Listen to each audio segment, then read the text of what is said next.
Olá, está no ar o TV Câmara Entrevista. No programa de hoje, nós vamos continuar abordando a pandemia de coronavírus. Dessa vez, o foco da nossa pauta será o coquetel que foi liberado de forma emergencial pela Anvisa para auxiliar no tratamento da Covid-19. Para falar desse assunto, eu recebo de forma virtual o doutor Rafael Hesler, professor titular do Departamento de Farmacologia da URGS, a Universidade Federal do Rio Grande do Sul. Também recebemos de forma virtual a doutora Juliane Fleck, professora e coordenadora de mestrado na área de virologia da Fevale, universidade que fica em Novo Hamburgo, na região do Vale dos Sinos. Eu começo pelo doutor Rafael Hesler, perguntando e pedindo para ele nos explicar quais medicamentos compõem esse coquetel e como eles agem no organismo, se tornando eficientes no combate à Covid-19. Olá, doutor Rafael, tudo bem? Tudo bem, prazer estar aqui, obrigado pelo convite. Olá a vocês e a minha colega de entrevista. Esses últimos medicamentos que foram aprovados, que na verdade estão entre os pouquíssimos medicamentos recomendados para o tratamento de Covid-19, são dois anticorpos monoclonais. Eu acho que vale dar uma breve explicação, né, sobre esse conceito. Eles se chamam Casirivimab e Indevimab. Né? Quando os medicamentos que terminam em MAB, é porque vem da sigla de anticorpo monoclonal em inglês. Qual a importância disso? Nós podemos dividir os medicamentos ou os fármacos, né, que são as substâncias que são os princípios ativos dentro dos medicamentos. O medicamento é a formulação pronta, com excipiente, com outros componentes.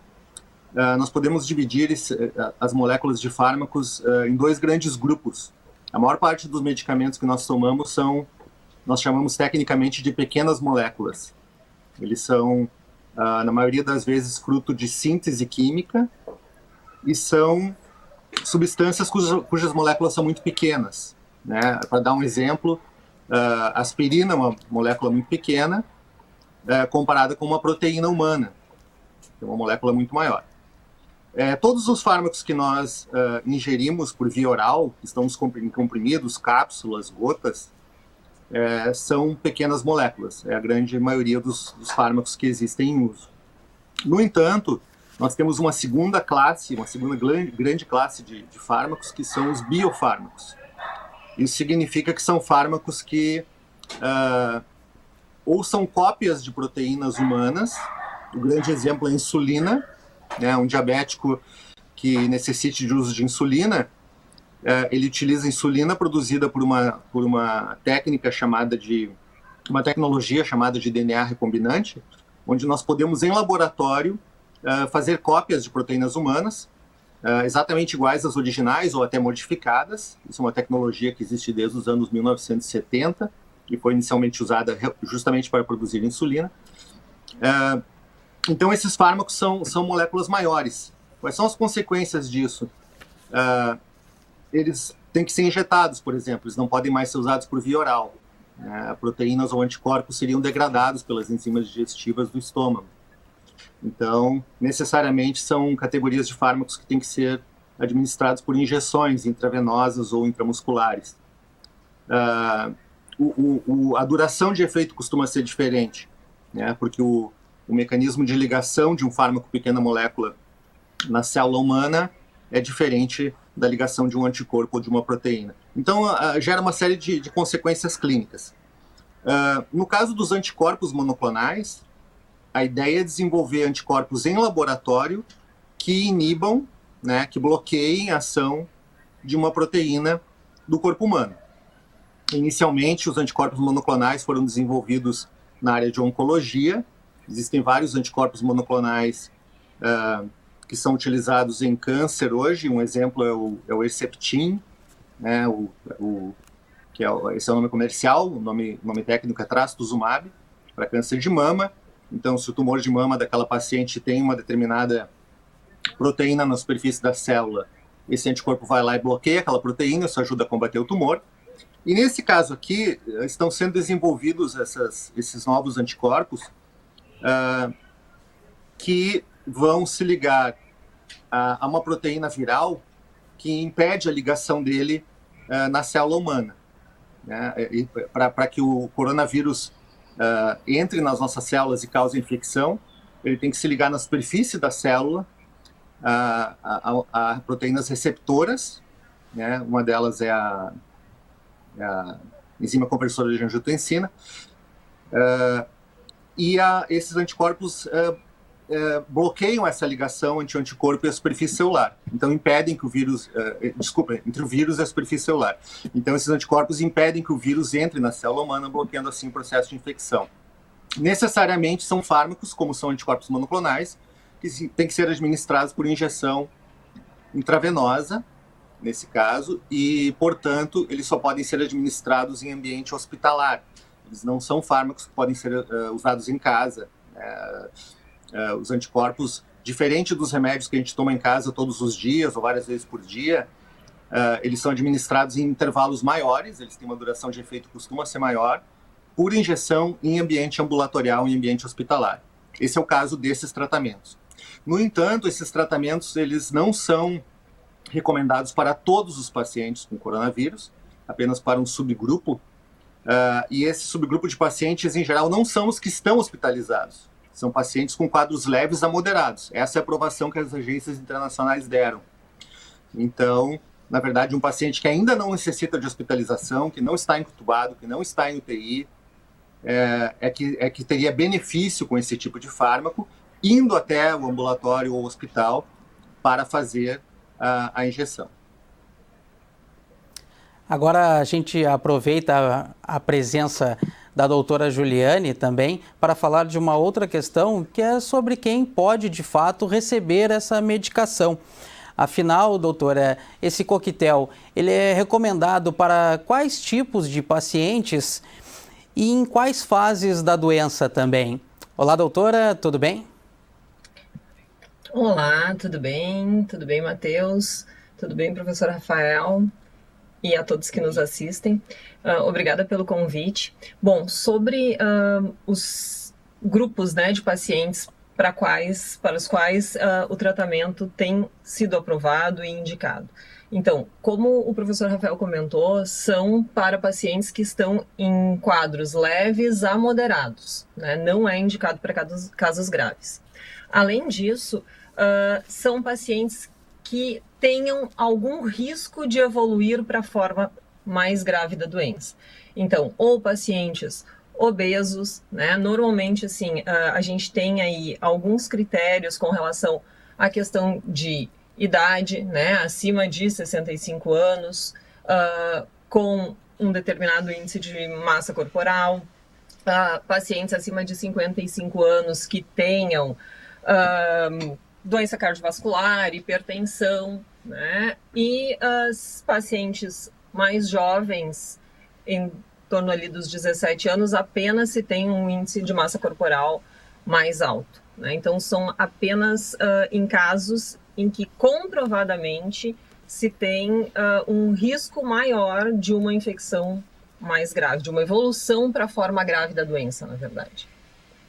Pacientes que estejam em tratamento com imunossupressores, né? Sempre quando a gente tem aí um risco maior para a forma mais grave. Ele não é indicado para a população em geral em casos leves a moderados, né? Apenas em situações específicas. E sempre, né, com a prescrição médica, daí no caso, né? Ele não vai estar, como o professor Rafael já comentou, ele deve ser aplicado de forma endovenosa, né? Então, é uma aplicação hospitalar e não vai estar à venda nas farmácias, né? Ele requer aí alguns cuidados na sua utilização também.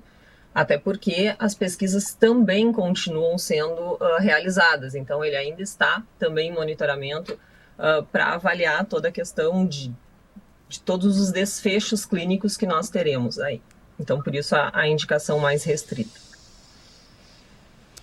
E, doutora Juliane, esse coquetel ele surge como esperança de tratamento para as pessoas que estão sofrendo com a doença, obviamente. Mas é importante que fique claro que esses medicamentos eles não substituem a importância de tomar as doses das vacinas que já vêm sendo disponibilizadas, correto?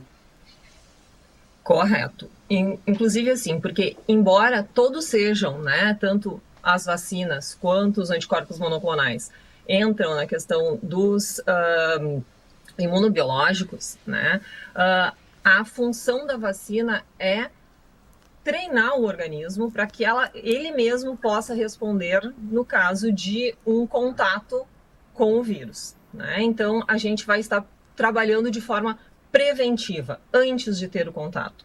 No caso dos anticorpos monoclonais, especialmente, né, esse coquetel, a gente tem, então, a indicação da utilização após já ter o contato com o vírus, para o paciente mesmo, para quem está doente. Mas, claro, nas formas leve a moderada, desde que tenha um fator de risco maior para a evolução da forma grave. Pelo menos um dos fatores de riscos, né, para a evolução para a forma grave. Então, de maneira alguma, a gente deve confiar apenas em que vou poder utilizar se eu sou um paciente dessa categoria, né, das categorias de risco, e não vou me vacinar. Não, né? É fundamental que que a gente consiga trabalhar na prevenção mesmo, né? Porque a probabilidade de sucesso, né, especialmente em termos de sociedade, de coletividade, se a gente conseguir ter um maior número de pessoas já vacinadas, já prevenidas, os nossos danos para a saúde pública, além de saúde individual, serão realmente muito menores, né? Então, o ideal é que as pessoas se vacinem e mesmo após a vacinação também mantenham os cuidados, né? A utilização de máscara, evitar aglomerações, né? Manter o distanciamento, porque a gente tem aí uma vacinação que ela ainda é uma vacinação lenta, né?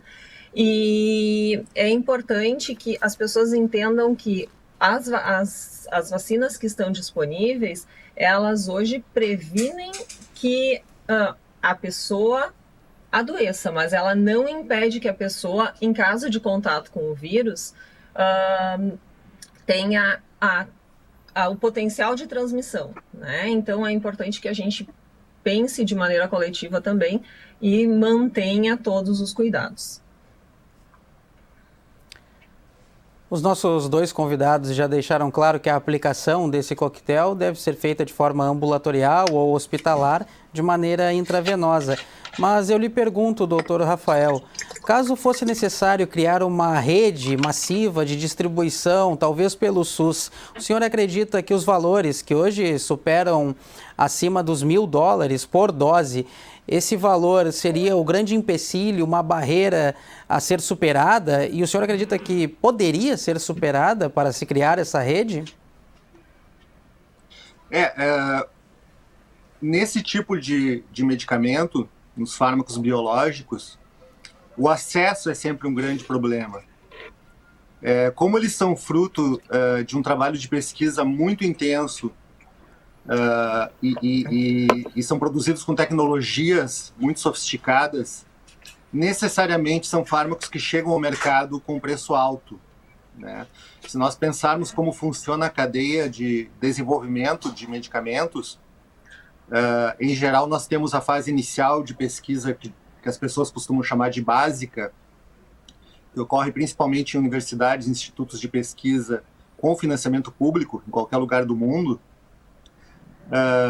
e depois, gradualmente, ao longo do processo, vão se envolvendo empresas privadas, até que, principalmente nas fases finais, os ensaios clínicos fase 3, aqueles que levam realmente à aprovação, né, a grande indústria farmacêutica realmente é que se envolve. Nesse caso, a Regeneron, né, que é uma das entidades envolvidas, era uma empresa de biotecnologia que acabou se incorporando à grande indústria farmacêutica. Esse é um processo muito caro, né? Se a gente pega fármacos em geral, de acordo com o modelo matemático que se usa para calcular o custo de um medicamento novo, as pessoas falam muito no valor de $1,5 bilhão por medicamento, e 10 a 20 anos. E muita coisa que é pesquisada né, acaba não sendo utilizada. Então, se pensa em 10 a 20 mil moléculas para que uma realmente vire um medicamento de uso clínico. É um esforço econômico e científico muito industrial, muito pesado, muito forte. É uma das áreas mais difíceis da economia humana, a produção de medicamento e da ciência humana. E isso tem um custo, né, que pode chegar, dependendo do modelo matemático, como eu falei, as pessoas falam $1,5 bilhão, mas dependendo, pode chegar a $35 bilhões, dependendo de quais custos são englobados no cálculo. E isso tem que se pagar de alguma forma, né? Então, parte do preço alto na fase inicial da chegada do mercado desse tipo de medicamento é justificável pelo custo de pesquisa. Parte dessa pesquisa, grande parte é financiada pelo setor público em qualquer país, outra parte pela indústria. E o detentor da patente, e a patente é sim um mecanismo importante de proteção intelectual, proteção para que os inventores, né, e entidades envolvidas no desenvolvimento consigam realmente serem reconhecidos pelo esforço que fizeram. A duração de uma patente costuma ser de 20 anos no máximo, desde o depósito inicial, quer dizer, às vezes um fármaco entra no mercado e restam 3, 5, 10 anos de patente. Esse é o período que existe para que o medicamento se pague, digamos, para que os investidores consigam recuperar o que foi investido e, no caso da indústria farmacêutica, obviamente, lucrarem. Aí nós entramos numa questão complexa, que é: existe o alto preço justificado por tudo isso, e também existe o alto preço que ultrapassa isso e que é uma exploração da necessidade urgente das pessoas. Mas isso é uma outra questão de farmacoeconomia. Então a gente chega a ter preços exorbitantes para medicamentos. Pelos valores que tu mencionou, eu não estava com os valores atualizados, mas não é exorbitante para um novo anticorpo monoclonal. Falou em $1.000 por dose, isso é perfeitamente razoável. Agora, claro, esse tipo de medicamento é sempre um impacto financeiro muito grande no sistema de saúde, né? Para dar o exemplo que eu dei do câncer de mama, do trastuzumab, desde 2005 nós sabemos que o trastuzumab é um medicamento absolutamente efetivo e necessário para um subgrupo de mulheres que têm câncer de mama. É um medicamento que muda, às vezes, o destino da morte para a cura de uma paciente com câncer de mama. E, no entanto, o SUS brasileiro demorou 7 anos para incorporar o trastuzumab. Desde 2005, que nós realmente estabelecemos a efetividade dele, até a aprovação, que foi em 2012, foram 7 anos, porque houve todo um período em que não se considerava que o custo compensasse o investimento. Algumas estratégias, algumas pessoas falam em quebras de patente, às vezes é uma estratégia justificável também pela emergência e necessidade de saúde pública. Eu acho que o Brasil fez corretamente a quebra de patentes dos medicamentos antivirais anos atrás, mas se nós quebrarmos todas as patentes, nós perdemos a capacidade de inovação em medicamentos, porque não há mais quem invista se não vai ter uma garantia de proteção durante o desenvolvimento e o período inicial de vendas.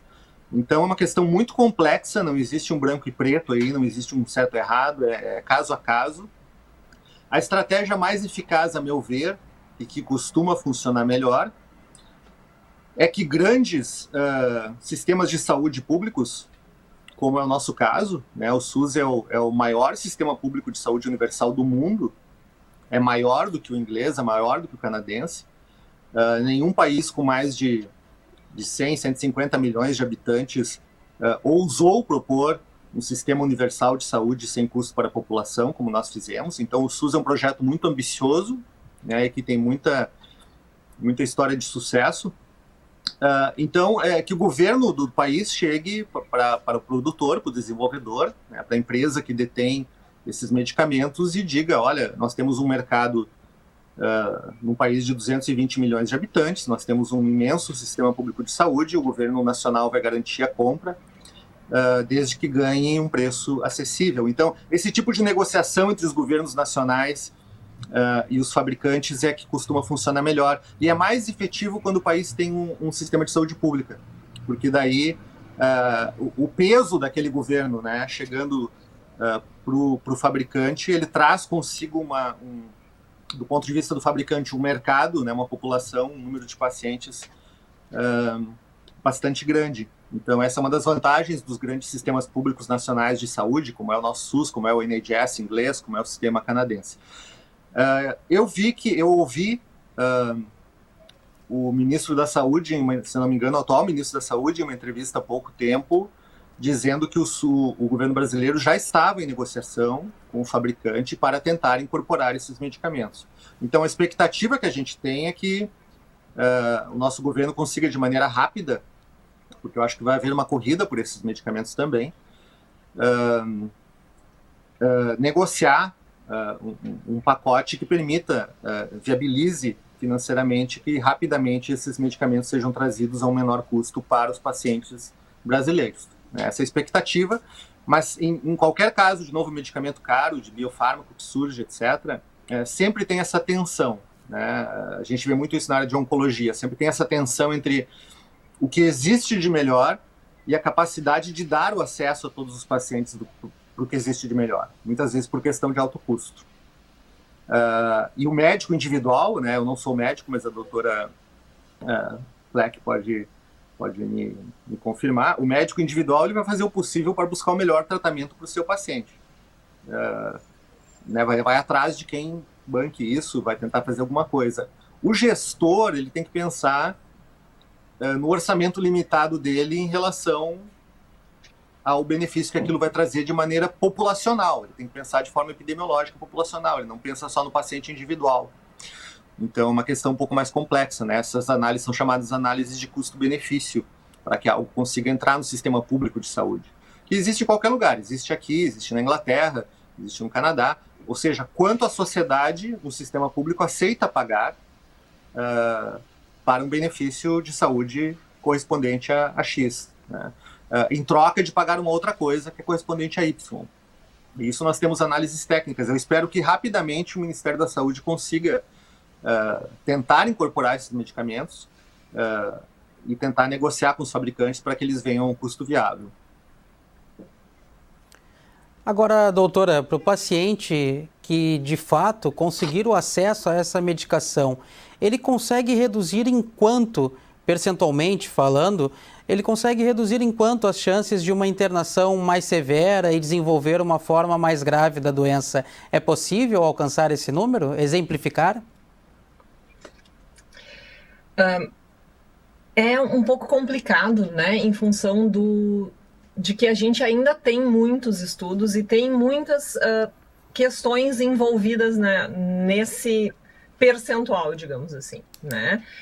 Especialmente no Brasil, onde a gente tem toda a questão das variantes e esses dois anticorpos monoclonais, eles são direcionados a 2 pontos da proteína de espícula, né, da spike, e a gente sabe que existe uma questão de algumas variantes não responderem tão bem em função de mutações, fica muito complicado a gente designar um percentual exato, né? Porque vai depender de realmente se aquela mutação, né, aquele vírus que infectou a pessoa que vai receber, realmente ele consegue, vai ser mesmo neutralizado, né? Eu vou evitar a entrada das outras partículas virais em outras células em função da ação desses anticorpos monoclonais, né? Além disso, a gente tem a questão de resposta de paciente também, o que hoje nos deixa com bastante dificuldade, inclusive, nessa pesquisa de novos medicamentos para o tratamento da Covid, que faz com que se tenha tantas dúvidas, né? E a gente pode ver que desde do início da pandemia ou do agravamento da pandemia de 2020 para cá, nós tivemos vários medicamentos que acabaram, por momentos, sendo colocados como promissores, né? Hoje a gente, claro, já tem uma maturidade, não tem comparação os medicamentos que antes eram indicados em comparação com os anticorpos monoclonais. A tecnologia é muito diferente, né, do que vinha sendo buscado aí em termos de reposicionamento de fármacos para os anticorpos monoclonais realmente é diferente, mas como a própria evolução da doença, ou, na verdade, na maioria das vezes, ela ocorre de uma maneira autolimitada, sem um problema maior, fica muito complicado a gente conseguir hoje já te dar um percentual, né? Existem alguns ensaios clínicos demonstrando, né, alguns percentuais aí de eficácia e de redução, né, no risco de agravamento da doença, mas, e claro, sempre com controle com placebo, para que a gente possa verificar realmente se aquilo é, com um grupo não tratado, no caso, né, para que a gente possa, se realmente tem uma significância estatística em termos populacionais, né, mas no Brasil eu acho bastante complicado a gente definir aqui um percentual, né, porque as características que a gente tem visto da Covid e do comportamento em termos de evolução viral durante aí, esse ano nos diferentes locais do mundo, o que a gente vê no Brasil, assim como o que a gente vê na Índia, é bastante específico, digamos assim, né? A gente não consegue comparar com outros locais. Então, essa questão de comparação direta eu acho um pouco complicado. Eu preferiria não fazer. Inclusive, até sobre a questão de custo, né, que a gente estava comentando agora há pouco também, realmente isso é uma outra questão que interfere naquela pergunta anterior que tu havias me feito, né, sobre, garantir, então se eu puder acessar, eu não preciso me vacinar. O custo de vacinação, ele também é muito menor, né, do que mesmo as vacinas mais caras, que usam uma plataforma tecnológica para produção diferenciada, ainda assim é um custo muito menor do que o custo de anticorpos monoclonais, né? A pesquisa e produção de anticorpos monoclonais, ela envolve realmente um aporte, né, bastante grande de financeiro, né, e as empresas, elas têm realmente o interesse de conseguir, além de retomar esse aporte, né, que foi feito, também lucrar, né, então tem mais essa questão, o acesso ele não vai ser, eu entendo que mesmo que o SUS, que a gente consiga essa aprovação, né, para que ele seja liberado, né, que esse coquetel seja liberado no SUS, e realmente a gente tem visto, né, uma tendência a otimizar as questões de negociação para que isso possa ocorrer o mais breve possível. Mesmo assim, eu entendo que não vai ser algo...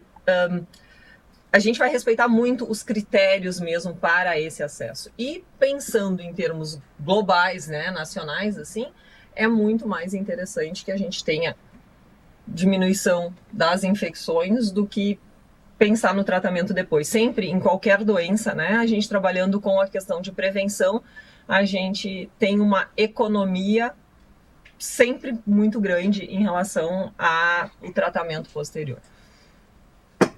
Doutora Juliane, ainda falando sobre a vacinação, a pessoa que ela foi vacinada, se ela vier a precisar desse coquetel, dessa medicação, ela pode aplicar esse coquetel? Ela pode ser paciente dessa medicação? Ou a vacinação que ela fez anteriormente invalida a eficácia ou o tratamento? Não que ela vá invalidar, né? Isso não, porque a gente sabe também que quando a gente tem a vacinação, a gente tem esse estímulo do organismo para a produção de anticorpos que vão neutralizar, e não só anticorpos, né? A gente tem aí também um outro tipo de resposta que vai auxiliar na prevenção da doença. Mas o que a gente tem visto, dependendo aí das vacinas que nós temos, é que nem sempre o organismo ele consegue ser treinado corretamente, né? E a gente tem a evolução do vírus aí tentando escapar desses mecanismos que a gente vai desenvolvendo para treinar. Na verdade, assim, como em toda doença, né, é uma constante evolução entre o organismo que vai desenvolvendo maneiras de se proteger e o agente infeccioso, nesse caso o vírus, né, o SARS-CoV, que vai tentando burlar esses mecanismos, escapar da resposta imune para que ele consiga também se manter. Que esse, do ponto de vista do vírus, essa é a ideia, né? Então, que ele consiga se manter aí circulante.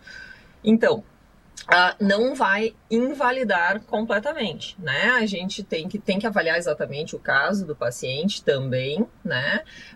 E realmente a real necessidade dessa aplicação, mas não que vá invalidar completamente. A gente tem visto alguns casos de reinfecções, né? A gente não tem Então, assim como o organismo que já teve a exposição ao vírus já foi treinado naturalmente, sem a necessidade da vacina, para tentar fazer aquela resposta e já conhecer o agente para responder mais rapidamente em um outro momento, né? A gente sabe que tem algumas questões de resposta mesmo que não, no caso do SARS-CoV, que parece ser uma resposta um pouco mais que não deixa a memória e a pessoa acaba se reinfectando, não só com variantes, mas com cepas idênticas, digamos assim, da mesma linhagem, né? Então, isso também é algo que a gente tem que avaliar exatamente no caso de cada paciente. O quanto isso vai ser... quanto o benefício dessa aplicação vale, né, a utilização e todo o custo. Ao longo da pandemia, a gente tem acompanhado uma discussão bastante ampla sobre a eficácia ou não dos chamados tratamentos precoces. Com base nisso, doutor Rafael Hesler, eu queria lhe perguntar se em qual momento é possível identificar a necessidade de aplicação desse coquetel para a prevenção de uma forma mais grave da doença. Tá, vamos voltar umas casinhas, né, e falar de vários aspectos e conceitos mais básicos, assim. É importante deixar claro na discussão que quando nós falamos de vacina, nós estamos falando de prevenção. Quando nós falamos de medicamentos, nós estamos falando de tratamento. Prevenção e tratamento são coisas diferentes. Vacina não é tratamento. Vacina é usada para prevenir a infecção. Nós esperamos que muito poucas pessoas vacinadas venham a desenvolver a doença. Eu não sei se alguma pessoa plenamente vacinada vai chegar a desenvolver doença grave. Espero que não. Para a prevenção, tirando a prevenção farmacológica, porque existe a prevenção não farmacológica, o distanciamento social, o álcool gel, a máscara, etc, etc. Todas as coisas comportamentais. Mas prevenção farmacológica, fora vacinas, nós não temos absolutamente nada que tenha demonstrado eficácia para a prevenção de desenvolvimento da doença ou de infecção. Então, nós estamos aqui falando dos custos para o sistema de saúde e o quanto é precioso a gente olhar para a questão financeira, para poder dar acesso para a população a tratamentos que realmente funcionam, como é o caso desses 2 anticorpos monoclonais.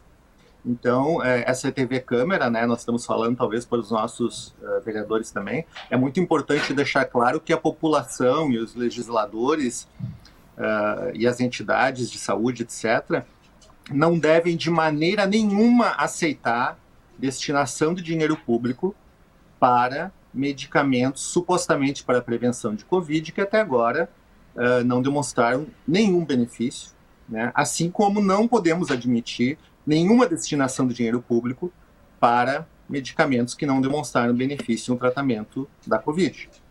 Os únicos medicamentos que já demonstraram benefício direto com ação antiviral no tratamento da Covid são esse conjunto de 2 anticorpos e o Remdesivir, que é um outro fármaco que também tem que ser usado de forma injetável. Fora isso, nenhum outro tratamento mostrou eficácia contra o vírus, né? Nós temos a dexametasona, que controla o processo inflamatório, é recomendado, etc., mas não temos nenhum outro medicamento com ação antiviral comprovada. Portanto, não devemos permitir que dinheiro público seja investido em nenhum outro tipo de medicamento que não esses que realmente têm, de acordo com as agências internacionais e os estudos, eficácia comprovada. Bom, quanto aos 2 anticorpos monoclonais, enquanto a doutora Juliane falava, eu consegui abrir aqui o estudo, né? De onde vem a aprovação deles e a ideia de que eles funcionam, né? De estudos que usaram, primeiro, pacientes adultos, positivos para SARS-CoV-2, ou seja, infectados pelo vírus, mas com doença leve a moderada, sem necessidade ainda de hospitalização, e com fatores de risco, como a doutora Juliane falou, para desenvolver doença grave. Quer dizer, esse tratamento está indicado para esse subgrupo de pacientes. Assim como o outro tratamento disponível, que é o Remdesivir, que também é um fármaco que tem que ser injetado, ele está disponível para um subgrupo de pacientes já hospitalizados, com a doença já mais grave. Então, nós não teremos, né, dificilmente nós temos, e nesse caso não temos, uma panaceia, um medicamento que vai atuar para qual paciente em qualquer condição, em qualquer fase da doença. É natural que os medicamentos funcionem em subgrupos de pacientes com determinadas características. Bom, nessa população de pacientes adultos positivos com doença grave, leve a moderada, com fatores de risco para doença grave, o estudo que levou à aprovação dividiu os voluntários em 2 populações, com um pouco mais de 1.300 pacientes em cada braço, que a gente chama do estudo, né? E nos pacientes que receberam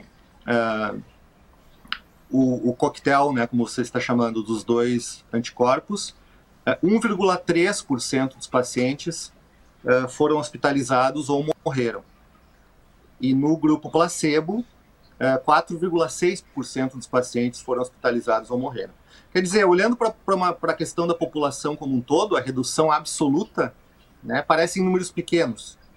É uma redução absoluta de um pouco mais de 3% na hospitalização ou morte por Covid. Mas se olhar para dentro desses 4,6% que precisaram de hospitalização ou morreram, é uma redução de 71%. Né? Então, se a gente leva esse número de 1.300 e poucos pacientes para uma população, é um grande efeito significativo em termos de poupar vidas, né, e de poupar hospitalizações, ou seja, não sobrecarregar o sistema de saúde. Então, é um efeito bastante significativo. Mas, respondendo diretamente à tua pergunta, o perfil do paciente que deveria ter acesso à medicação, de acordo com os dados disponíveis hoje, e nós temos que seguir, né, o que os dados dizem, e de acordo com as aprovações que já foram feitas pelas agências, seja ela brasileira, Anvisa, sejam as internacionais, o FDA americano, os Institutos Nacionais de Saúde americanos, NIH, a Organização Mundial de Saúde e a Agência Europeia de Medicamentos, os pacientes, esse tratamento deveria ser limitado a pacientes adultos infectados, já positivos, por PCR, por exame de PCR, com doença leve a moderada e fator de risco para desenvolver doença grave. Essa é a população para esse tratamento. Durante o nosso programa, os depoimentos dos nossos convidados já deixaram claro que esse coquetel, liberado de forma emergencial pela Anvisa, é indicado para pacientes que possuam a forma leve a moderada da doença e dentro de um subgrupo de risco, como ressaltou o Dr. Rafael. Eu continuo falando com o Dr. Rafael Resler, perguntando quais os riscos se esse medicamento for aplicado em uma pessoa que já possua a forma grave da doença, embora não seja o indicado, claro, mas quais os riscos que esse paciente pode ocorrer? Eu não acredito que isso esteja determinado. Eu não sei, não tenho conhecimento de que isso já tenha sido avaliado por algum estudo. Esses estudos iniciais, justamente o objetivo deles era tentar usar o desfecho, né, usar a medida, a meta que eles queriam observar, era a redução de morte e hospitalização. Portanto, foram estudos dirigidos que recrutaram uma população de voluntários ainda não hospitalizada. Até onde eu sei, não há estudos com esses medicamentos caracterizando os efeitos deles em pacientes já graves e hospitalizados. Perfeito, doutor. Posso estar Agora, errado, mas doutora acho que... Juliane, em uma resposta anterior, a senhora abordou a questão das novas cepas. Então, eu te pergunto se esse coquetel já foi testado e se mostrou eficaz contra as novas variantes da Covid-19. Bom, primeiramente, eu só queria fazer uma complementação antes de responder diretamente a tua pergunta, que de maneira alguma, eu não sei se anteriormente na minha resposta pode ter passado uma impressão equivocada quanto a essa questão dos outros medicamentos, né? Eu concordo plenamente com o Dr. Rafael que a gente não pode aceitar nem a população, nem os gestores públicos a utilização de qualquer outro medicamento para prevenção, além das vacinas. A gente não previne doença infecto-contagiosa de outra maneira a não ser pela vacinação, né? Não existe nenhum outro medicamento que pode... Tá, desculpa. Não, em nenhum momento tu deu a entender, isso, né? Eu falei como para aproveitar o espaço para chamar a atenção para essa questão que é muito importante. Porque eu acho os nossos legisladores municipais da nossa plateia. Eu concordo e acho, assim, achei muito bem lembrado por ti, assim, essa questão, porque a gente sabe toda a discussão que tem ocorrido no Brasil e que, assim, não dá nem para acreditar que a gente, depois de um ano de pandemia, ainda tenha discussões nesse sentido, né? Me assusta, assim, pensar que ainda exista alguma discussão nesse sentido, assim. Então, realmente, não existe nenhuma outra maneira, né? Assim como a questão do tratamento, de tratamento inicial, o que a gente tem é esse coquetel que realmente se mostrou efetivo para evitar que pessoas em condições específicas evoluam para forma grave, né? E o restante a gente também não tem nada que tenha uma evidência clínica que pudesse ser utilizado. Então, eu acho que foi muito bem colocado e gostaria de deixar, assim, frisar que eu acho essa colocação foi muito bem feita e eu corroboro dessa ideia, né, de que a gente não pode de maneira alguma permitir que a gente desperdice o dinheiro público, né, e muitas vezes até prejudique ainda mais a vida de diversas pessoas pela utilização equivocada de medicamentos que não têm evidência clínica. Então, isso é bastante importante. Quanto à questão das variantes, né, esses estudos ainda estão acontecendo, tem se acompanhado, existe um indicativo prévio de que o coquetel sendo utilizado para infectados por P1 pareceu ainda ter uma eficácia, né? Mas assim, é muito cedo para a gente dizer qualquer coisa. A gente precisa evoluir nos estudos, né? Eles estão sendo feitos justamente em função de que o coquetel ele é direcionado, né? Que esses dois anticorpos monoclonais são direcionados para spike e nós temos aí novas linhagens e, além disso, novas variantes surgindo, mas a gente ainda não tem o tempo de estudo suficiente para que a gente possa dizer, não, a gente vai conseguir realmente esse resultado e a gente pode continuar utilizando. O que também não inviabiliza, né, que se busque entender isso de uma maneira mais clara, né? Eu só penso que é muito importante a gente deixar claro para gestores e para a população que, embora nós tenhamos esses medicamentos já com evidências em casos específicos, não se pode descuidar da prevenção, né? Não se pode ter a falsa impressão de segurança porque agora eu tenho um tratamento que vai evitar a forma grave, né? Então, isso eu acho também importante. E sobre a tua pergunta, ainda estamos em estudos, ainda não temos a certeza de para quais variantes e se realmente ele vai ter uma eficácia tão significativa como a gente já viu, né, nos estudos até aqui. Eu, de novo, enquanto vocês falavam, eu abri aqui um artigo de revisão justamente sobre esses anticorpos, agora muito recente, do mês passado, e existem estudos clínicos em andamento com pacientes graves hospitalizados, mas até agora não houve benefício demonstrado, né? Os resultados ainda são inconclusivos, se vai haver um benefício ou não, é muito cedo para afirmar qualquer coisa. Também existem estudos em andamento sobre o uso desses anticorpos como protetores, como profilaxia, também sem resultados conclusivos ainda. E também estão sendo realizados estudos com diferentes variantes do vírus. Então, em breve, né, essas coisas são muito dinâmicas, a evidência anda de forma muito dinâmica, nós devemos ter novidades aí com a conclusão desses novos estudos. É importante ressaltar que apesar da nossa sensação de urgência, e há uma urgência, nunca foram desenvolvidos medicamentos e vacinas tão rapidamente como nós estamos fazendo para a coronavírus, né, para a Covid. Nós temos aí em um ano 2 anticorpos monoclonais, um outro medicamento aprovado, que é o Remdesivir, temos várias vacinas, quer dizer, o esforço científico tem sido altamente eficiente, né, por parte do meio acadêmico, dos institutos de pesquisa, das universidades e das empresas. Nós vemos que, em geral, as vacinas Oxford, AstraZeneca, né, a mesma coisa a Coronavac, são sempre fruto de parcerias entre instituições acadêmicas e científicas e empresas farmacêuticas e biotecnológicas. E aqui no Brasil, nós temos percebido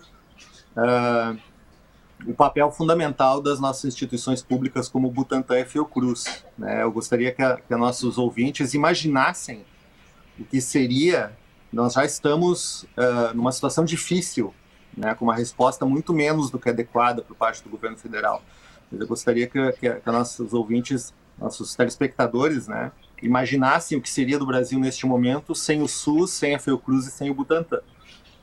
Todas as instituições públicas. Eu até agora não ouvi falar da participação de nenhuma indústria privada farmacêutica brasileira no esforço contra a Covid. Talvez eu esteja desinformado, mas não ouvi falar. Nós estamos chegando no finalzinho do nosso programa, mas eu ainda peço uma última manifestação, de forma breve, da doutora Juliane, se esse coquetel que foi liberado e esse avanço nos estudos dos medicamentos que possam auxiliar no tratamento da Covid, se isso, de certa forma, traz um alento e uma esperança para que, o mais breve possível, a gente possa sanar e entender essa pandemia como um todo. Eu vejo que realmente, assim, toda essa resposta que foi gerada em tão curto período de tempo, né, embora eu entenda, né, que para a população, ou às vezes para quem não está no meio, parece muito demorado, né, como a gente tem tantas pessoas mundialmente sendo afetadas e a gente ainda não tem uma resposta direta e clara e simples e objetiva, mas realmente, assim, a gente respondeu de uma maneira muito rápida, né? Eu trabalho com pesquisa a vida toda e eu realmente não acreditava o ano passado que a gente já estaria no nível em que a gente está. E isso só acontece porque existe investimento em pesquisa ao longo de todo o tempo. Eu acho que isso seria muito importante a gente também frisar aqui, né? Que se o Brasil em si não conseguiu responder melhor, né? É porque vamos olhar quem são as unidades, né?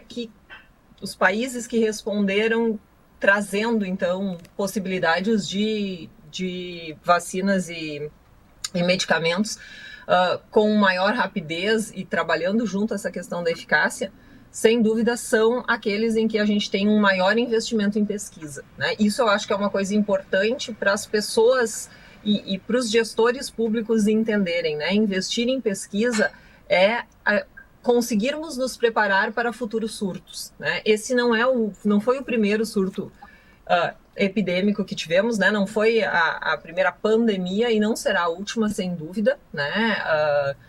O que é importante que a gente traga, né, dessa situação tão grave que mundialmente vivemos e que não podíamos imaginar, né, há pouco tempo atrás, que um vírus, né, um inimigo invisível pudesse afetar de maneira tão drástica a rotina e a vida de tantas pessoas, né? O que a gente precisa aprender é que, se não investirmos em pesquisa e em educação, em conhecimento, nós não teremos aprendido muita coisa, né? Numa futura pandemia que possa, ou mesmo uma epidemia que possa acontecer, porque a gente sabe que toda a situação do Brasil hoje, em termos de impacto ambiental e tudo mais, da aproximação que nós estamos tendo com animais silvestres, né, sem um cuidado, isso faz com que a gente também se aproxime de outros patógenos que não estamos acostumados e que daqui a pouco a gente possa ser fonte de uma, né, a origem de um novo problema de saúde pública, né? Claro que não é o que a gente quer, e eu acho que para que a gente esteja adequadamente preparado, a gente precisa investir sim em pesquisa, em educação, em conhecimento, né? Mas sem dúvida é um alento, né? A gente hoje ter conseguido mostrar em termos mundiais uma resposta tão rápida, né? Então, sim, eu acho que a gente está mais próximo de conseguir voltar a uma situação que eu não sei dizer para vocês assim, se o ideal é realmente a gente voltar ao que a gente dizia de normal, né? Mas que a gente consiga realmente ter uma consciência diferenciada e ter aprendido nesse período também, né? Mas acredito que todas essas possibilidades a gente vai olhar daqui a um tempo, provavelmente a gente vai identificar coisas que poderiam ter sido feitas diferentes, né? Ou nós vamos ter a evolução das vacinas e sem dúvida, com toda o empenho que tem sido dado, nós teremos, né, uma evolução também do tratamento de uma maneira ainda bastante dinâmica até o final dessa pandemia, né? Mas eu acredito que sim, né? É um alento nós sabermos que temos mundialmente potencial para responder de maneira tão breve, se a gente considerar o surgimento da doença e as alternativas que a gente tem hoje, né? E também corroboro dessa colocação do Rafael, de que a Fiocruz e o Butantan são essenciais, né, para o Brasil, para que a gente possa avançar. E se não fosse eles hoje, eu fiquei tentando responder a pergunta, né, onde nós estaríamos. Eu não consigo imaginar onde nós estaríamos. Assim como o SUS, né, ele tem que ser defendido porque ele é bastante ambicioso, embora a gente gostaria que ainda pudesse funcionar melhor, mas ele nos dá um grande suporte, né? Se não fosse ele, realmente eu não sei onde estaríamos também. Então, para diversas doenças, aí não só para a questão da pandemia, mas para diversas outras doenças. Então, acho que a gente está mais próximo de conseguir responder eficientemente, mas a gente precisa aprender com isso também, né? Não é a ideia de que, pronto, quando a gente conseguir ter passado pela pandemia, passamos e agora vamos esquecer, né? Não, nós precisamos usar isso para que nós estejamos melhor preparados para outros problemas que, sem dúvida, ainda iremos enfrentar. Com isso, nós vamos nos despedindo da nossa audiência.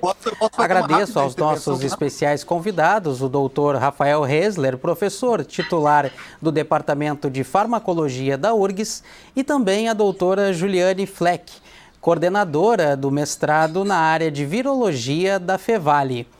O TV Câmara Entrevista de hoje fica por aqui. Para acompanhar mais detalhes da nossa programação, fique de olho nas nossas redes sociais. Obrigado pela sua companhia.